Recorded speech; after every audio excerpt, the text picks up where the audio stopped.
On Monday, the Republicans, led by Senate Majority Leader Mitch McConnell, successfully jammed through the nomination of Amy Coney Barrett to the Supreme Court. This was a party line vote. Only Suzanne Collins voted against the nomination, but it was a foregone conclusion. We knew she was going to end up getting on the court. So now after that, where'd Mitch McConnell go? Well, he went right out the door. he effed off and adjourned the Senate for the next few days after the election. So they come back on the 9th of November. Now, as I pointed out, if you're one of the millions of Americans suffering because of coronavirus and the induced recession, you can't make rent. You might be relying on food banks that are stretched to their limit. You might be choosing whether or not to make your electric payment or to buy your medication because you've lost your employer-sponsored insurance. Basically, you are not doing well, and you might need a little bit of relief. Unfortunately, if you're in that position, Mitch McConnell and the Republicans, they're not out there to help you. Now that has prompted some backlash from some of his constituents in Kentucky. In fact, there was an op-ed in the Lexington Herald-Leader where columnist Linda Blackford just goes on a tear against McConnell, and I just want to share that because I enjoyed it quite a bit. Here's what she writes. McConnell has not just failed to act to more COVID-19 relief that could help his struggling constituents.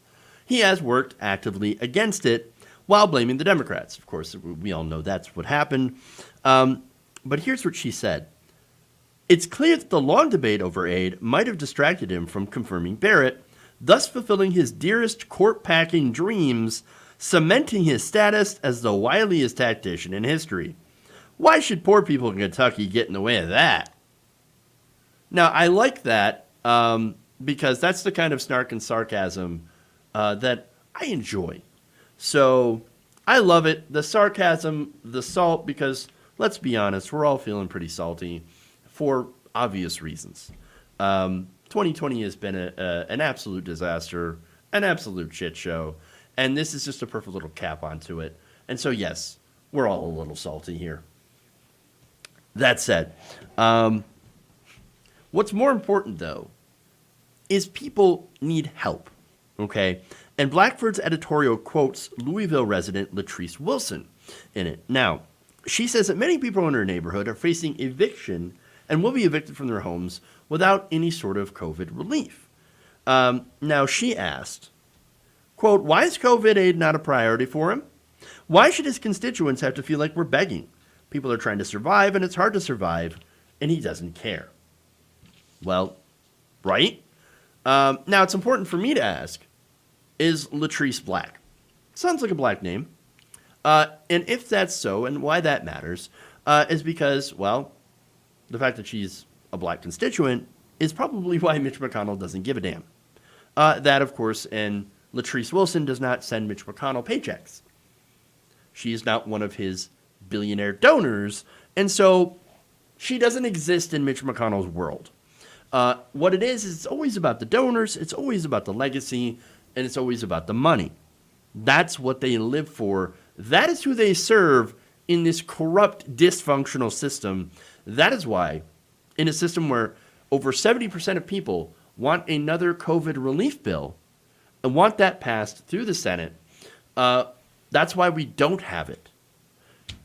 Turns out that the government doesn't really care at all about the people that it's supposed to represent. I know.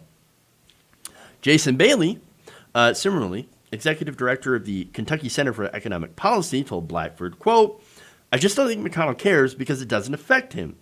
It doesn't change his political calculations. Stock market has recovered, so that group of people is doing great. Job losses are concentrated at the very bottom. The pain is concentrated among the poorest people, and he has never been responsive to that. Now understand that these are people who have, been in Kentucky for a long time, so have dealt with Mitch McConnell being their congressman. Ben Carter, similarly, another lawyer and housing expert at the Kentucky Equal Justice Center, said this: the Senate's failure to provide additional coronavirus aid is one of the most heinous non-acts in recent legislative history. it was so obvious that this was an 18th-month proposition. Of course, COVID-19, at least, we're in a really scary moment. All of that is true, 100%. And by the way, Mitch McConnell's apathy and hatred for the poor has had some serious consequences. For example, evictions in Kentucky have begun to climb after a lull when the courts were closed and various bans were in place. Those bans are now being lifted despite the fact that coronavirus is actually worse than it has been before. And so not only that, but the people who are affected are the least among us. These are people who rent primarily and are most likely to be laid off from their jobs, most likely to have to report to their workplaces so that they can make ends meet, therefore exposing them to coronavirus. And by the way, they're also, as a result of all of that, more vulnerable to getting coronavirus and ending up in the hospital, losing their jobs, losing their homes, their sources of income, and racking up massive medical bills. You understand why this is a problem. If you don't, you're either an idiot or you're Mitch McConnell, or you just don't care. You see suffering and you say, I don't give a damn, because that's what's happening today. Now, that said, they also don't pay Mitch McConnell, so obviously he's just not going to care about them either. As for the writer of this article, I want to end it with her last quote here, and this is salty AF, and again, I agree with it. She said this: Mitch's mission is complete. His constituents' pain, their homelessness, hunger, sickness is little more than an abstraction. He has answered the first question. He could help them, but he won't.